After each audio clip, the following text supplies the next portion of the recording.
निकले। अरे ऑफिस से छुट्टी मिलेगा तब ना।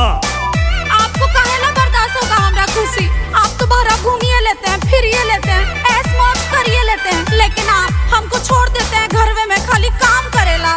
हमरा कोई भालू नहीं है। बीबी मिली है इतनी सुंदर, दया नहीं है आपके अंदर, बहरा नहीं घुमाते हैं जी, रखते हैं खाली अपना घरवा के अंदर राजा, रखते हैं खाली अपना घरवा के अंदर। तब बाजार में घुमाई नहीं हर अपना जा रही हूँ, पीछे नहीं आना बता रही हूँ। अरे ना आएंगे। आप जले हुए सैया गिरी से निकले। अभी सब मत बोलो। सैया जी आप सेल्फी से निकले। अरे गलती हो गया, सॉरी। सैया जी सेल्फी से निकले।